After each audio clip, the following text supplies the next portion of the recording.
오늘 우리에게 주신 하나님 말씀은 에스더서 10장 3절에 기록된 말씀입니다. 에스더서의 제일 마지막에 기록된 말씀이 10장 3절인데 우리 함께 에스더서 제일 마지막 절을 함께 읽어 보겠습니다.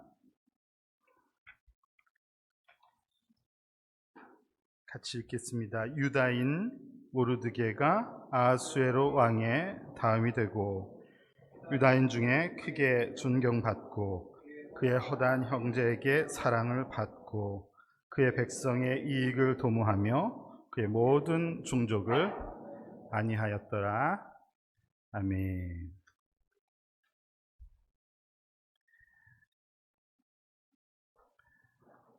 어제 오후에 우리 애들한테 내일 온 세대 예배야, 좋지 않니? 애들이 전부 아니요, 아빠의 설교는 너무 길어요. 그래서 오늘은 좀 짧을 거야 이렇게 얘기했는데 늘 그렇게 얘기했지만 길었다고 애들이 그러더라고요. 오늘은 노력하겠습니다.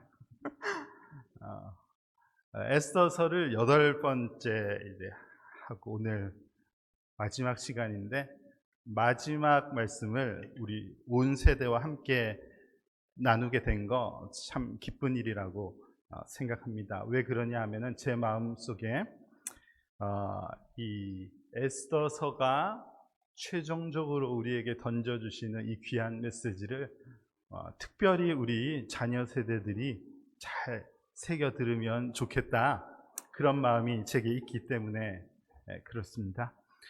우리 에덴스 한인 장로교회에 속한 모든 다음 세대, 자녀 세대들 가운데 이 시대에 에스더와 같고 이 시대에 모르드게와 같은 그런 인물들이 이 자리에서 많이 세워질 수 있기를 기대하고 우리도 그렇게 기도하고 노력하는 그런 교회가 되면은 참 좋겠습니다. 에스더서를 마치는 이제 9장, 10장 이 부분에 보면은 이 부림절이라는 절기가 유대인들에게 왜 세워졌는지에 대한 내용들이 기록되어 있습니다. 부림절이 한국말이 아니에요. 한국말이 아니고 퓨림이라는 이 절기의 이름이 그대로 기록이 되어 있는 것이죠. 이 부림절을 우리가 잘 알면 좋겠습니다. 에스더서 9장 24절에 보니까 이 퓨림이라는 말이 들어있는 이 부르라는 단어가 이 제비를 뽑는 것과 관계된 표현이라고 그렇게 설명하고 있어요. 그래서 이게 히브리어 부르에서 푸림절이라는 이 절기 이름이 나온 것이구나 하는 것을 알 수 있습니다. 부르, 곧 제비를 뽑았다, 그렇게 성경이 기록하고 있죠. 이전에 하만이 유대인들을 다 멸절시키겠다 그렇게 마음을 먹었을 때 언제 그 일을 할까, 이 날짜를 정할 때 제비를 뽑았어요. 사람들을 통해서. 그래가지고 이 날짜가 정해지게 된 것이거든요. 에스더서 3장에 그 말씀이 기록되어 있었습니다. 무리가 하만 앞에서 날과 달에 대하여 부르, 곧 제비를 뽑아 12째 달, 곧 아달월을 얻은지라. 이 제비를 뽑아서 언제 유대인들을 다 멸살시키겠다, 이거를 정한 거예요.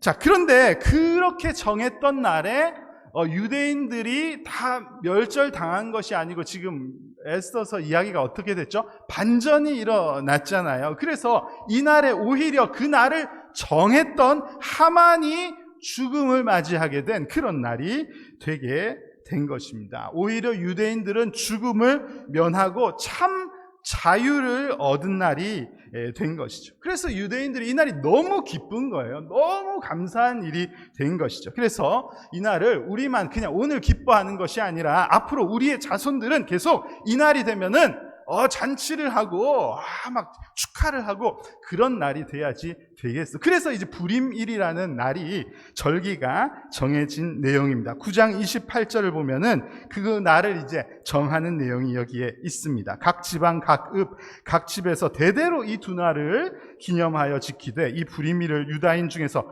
패하지 않게 하고 그들의 후손들이 계속해서 기념하게 하였더라. 이 날을 이제 계속 기억하고 기념하자. 그렇게 된 거예요. 우리 자녀들의 이해를 좀 돕기 위해서 미국에는 7월 4일 독립기념일이 있었죠. 예, 좀 얼마 전에 지나갔지 않습니까? 그런 의미 혹은 자, 그러면은 대한민국의 8월 15일은 여러분 무슨 날인지 아나요? 무슨 날이죠? 우리 청년들이 아네. 자신 있게 광복절이라고. 예, 광복절입니다. 예, 광복절이라는 날을 정하고 우리 대한민국 사람들은 이 날을 기뻐해야 돼. 자자손손 기억해야 돼. 그렇게 날을 정했단 말이에요. 광복절은 우리 대한민국에 마치 미래가 없을 것 같아. 빛이 보이지 않아. 우리 민족은 이렇게 계속 살아야만 되는 걸까? 그렇게 일제 식민지 아래서 36년을 살고 있다가 아니 그 지배에서 해방된 날을 기념한 날이에요. 그래서 너무 기쁘니까 우리가 그냥 우리만 기쁜 게 아니라 온 자자손손 이 날은 기뻐해야지 되겠다. 그렇게 정한 날이 광복절이잖아요. 비슷한 의미예요. 좀 이해가 되십니까? 네, 비슷한 의미입니다. 어쩌면 이 유대인들에게는 더 큰 의미일 수도 있어요. 온 민족이 다 죽음을 당할 위기에 처해 있었는데 그 일이 사라지게 되고 참 자유가 주어지게 된 날이라고 할 수 있겠습니다. 자, 그러면은 불임절이 무슨 날인지 알겠죠? 자, 그러면은 여러분들의 마음속에 그래, 불임절 알겠어요. 불임절이 뭔지는 알겠는데 과연 그러면은 우리들에게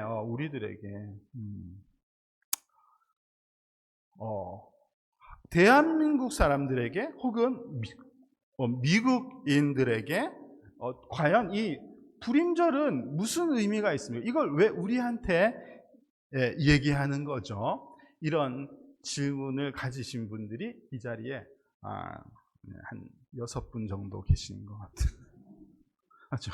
그거 지금 우리한테 왜 얘기합니까? 우리랑 아무 관계 없잖아요. 여러분 그렇지 않습니까? 자, 우리가 잘 기억하면 좋겠는데요. 자, 우리는 성경에 기록되어 있는 성경의 이야기, 성경에 기록되어 있는 이 역사의 내용을 통해서 하나님께서 온 세상을 어떻게 다스리시는지를 깨달아야지 되는 거예요. 그렇게 하라고 이 성경을 우리에게 주신 것입니다. 그러니까 혈통적 이스라엘의 역사를 통해서 영적인 이스라엘 백성들을 하나님께서 어떻게 구원하시는지를 잘 볼 수 있어야지 되는 것입니다. 그러니까 이 책에 나와 있는 에스더서의 이 역사서에 기록되어 있는 이 내용은 마치 그림자를 보는 것과 같은 거예요. 진짜 모양은 우리가 이제 이 땅을 살아가면서 만나게 되고 확인하게 되는 것이고 이 그림자를 통해서 하나님의 계획이 어떤 모양이구나 하는 것을 보게 되는 것이죠. 자, 그렇다면은 이 불임절에 대한 내용, 이들이 기뻐하고 이 날을 즐거워하는 것, 이것이 우리와 관계가 있는 내용입니까? 아니면 우리는 전혀 관계가 없는 내용입니까? 1번이에요? 2번이에요? 2번이에요? 네, 관계. 이렇게 쉽게 물어봐도 대답을 하지 않는 우리 교회, 진짜. 네. 이거는 의미가 우리하고 굉장히 깊은 것이죠. 보통 깊은 것이 아닙니다. 특별히 이 불임절에 대한 기쁨을 오늘 9장, 10장의 전체를 통해서 볼 수가 있는데, 특별히 9장 22절 말씀을 제가 읽으면서 이 기쁨을 이렇게 표현했구나 하는 것을 볼 수 있었습니다. 9장 22절 말씀 같이 한번 읽어볼까요? 같이 읽겠습니다. 이날에 유다인들이 대적에게 벗어나서 평안함을 얻어 슬픔이 변하여 기쁨이 되고 애통이 변하여 길한 날이 되었으니 이 두 날을 지켜 잔치를 베풀고 즐기며 서로 예물을 주며 가난한 자를 구제하라 하매. 자, 이 날에 대한 기쁨을 막 이렇게 표현하고 있습니다. 제비를 뽑아서 이제 모든 이들이 다 죽음을 앞두고 있었던 그런 날에 일어난 반전, 너무 기가 막힌 사건, 이 사건을 이렇게 표현한 거예요. 슬픔이 변해서 기쁨이 된 날이다. 애통이 변해서 길한 날, 좋은 날이 된 날이다. 그런 날이 되었으니 우리가 가만히 있을 수 있나? 가만히 있을 수 있나? 서로 예물을 주고받고 가난한 자를 섬기고 우리가 어떻게 살게 됐는데 이걸 표현한. 너무 좋은 일이 있을 때, 너무 좋은 일이 있을 때 전화해가지고 장로님 너무 좋은 일이 있는데 짜장면 한 그릇 사겠습니다. 이렇게 말하는 것처럼 집사님 차 한잔 하실래요? 너무 좋은 일이 있어요. 이런 것처럼 이렇게 기쁜 날인데 우리가 어떻게 가만히 있을 수 있나? 주고받고 섬기며 그렇게 해야지 되지 않겠나? 그렇게 이 날을 표현하고 있는 것인데요. 여러분, 그런데 성경을 보면은 성경에는 이런 느낌, 이런 감정의 표현이 성경 곳곳에 너무 많이 나와 있습니다. 너무 많이 나와 있습니다. 예수님께서 이 땅에 오셔서 죄인이 천국에 가게 되는 것, 천국에 들어가는 것의 의미를 표현할 때도 대부분이 보통 이와 같은 감정을 표현해서 설명해 주셨어요. 예를 들면 귀한 보물을 발견한 사람이 자기가 가지고 있는 재산을 다 팔아가지고 그 조그만 땅을 샀다더라. 이런 반전과 기쁨의 이야기, 이런 거죠. 그런 거. 99마리의 양을 내버려 두고 한 마리 잃어버린 양을 찾아가지고 너무 기뻐서 그 양을 어깨에 메고 들고 와가지고 막 잔치를 벌였더라. 이런 반전과 기쁨의 표현들, 이게 천국과 관계된 대부분의 표현들입니다. 예. 집 나갔던 이 아들이 돌아와가지고 너무 즐거워서 소 잡고 잔치 벌이고 막 이런 내용들, 대부분이 천국과 관계된 내용은 다 그런 내용으로 표현해 주신 것이죠. 성경에 왜 이런 이야기들이, 이런 표현들이 많으냐? 이 반전, 이 해방의 이야기가 성경이 말씀하시는 복음의 이야기의 내용의 표현이기 때문에 그렇습니다. 시편에 나와 있는 그런 표현 하나를 소개하죠. 시편 124편에 이렇게 기록되어 있어요. 우리의 영혼이 사냥꾼의 올무에서 벗어난 새같이 되었나니 올무가 끊어짐으로 우리가 벗어났도다. 우리의 도움은 천지를 지으신 여호와의 이름에 있도다. 이 시편 기자도 똑같은 맥락이에요. 똑같은 맥락. 우리가 어떻게 구원을 받았느냐에 대한 그 반전, 그 해방감을 어떻게 표현했죠? 새가, 그물에 갇혀 있었던 새가 벗어나게 된 그 기쁨으로 표현을 하고 있습니다. 와, 기가 막힌 표현이죠. 그런 마음이라는 말이에요. 그런 마음. 조금 전에 읽은 에스더서 9장 22절의 표현과 매우 비슷한 표현을 하고 있는 이사야서의 말씀도 있습니다. 자, 이사야서 61장 1절, 2절, 3절을 함께 읽어보겠는데요. 1절, 2절, 3절을 1절은 우리 아빠, 엄마들이 읽으시고 2절은 우리 청년들이 읽어주시고 3절들은 우리 아이들이 읽으면 되겠습니까? 네, 그렇게 별로 마음에 안 드는 것 같지만은 어쩌겠어요. 합시다. 자, 1절부터 시작. 엄마 아빠부터 읽겠습니다. 시작. 주 여호와의 영이 내게 내리셨으니 이는 여호와께서 내게 기름을 부으사 가난한 자에게 아름다운 소식을 전하게 하려 하심이라. 나를 보내사 마음이 상한 자를 고치며 포로된 자에게 자유를, 갇힌 자에게 노임을 선포하며.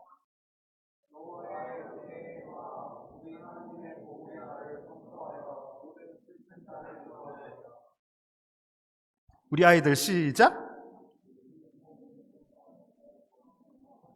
한글 모르니? 한글 학교 열심히 안 다닐래? 자, 같이 아이들 큰 소리로 시작. 무릇 시온에서 슬퍼하는 자에게 화관을 주어 그 죄를 대신하며 기쁨의 기름으로 그 슬픔을 대신하여 찬송의 옷으로 그 근심을 대신하고 그들의 의의 나무 곧 여호와께서 심으신 그 영광을 나타낼 자라 일컬음을 받게 하려 하심이라. 아멘. 여러분, 이 말씀도 똑같은 마음을 표현하고 있습니다. 이사야 선지자가 복음을 전하라는 이 오실 메시아가 누구신지를 전하라는 사명을 받았을 때 그 감격에 찬 이사야 선지자가 이 노래를 하고 있는 거예요. 1절에 보니까 이 이사야 선지자는 이 메시아가 구원하신다는 이 소식을 뭐라고 했죠? 아름다운 소식이라고 그렇게 표현하고 있습니다. 아름다운 소식, 굿뉴스, 복음, 이것이 여기에 이렇게 표현되어 있는 거예요. 이사야 선지자가 이 복음이 마음이 상한 자를 고치기도 하고 포로된 자를 자유하게 하고 갇힌 자에게 노임을 선포하는 그런 소식이다, 그렇게 표현하고 있어요. 똑같죠? 예, 복음은 자유함을 주는, 해방을 얻게 하는 그런 메시지입니다. 여러분, 제가 에스더서를 전하면서 누차 설명했고 제가 설교할 때마다 계속해서 말씀드리는 것이 뭐죠? 인간은 죄로 인해서 길을 찾을 수 없었던 그런 존재였다고 분명하게 말씀을 드리죠.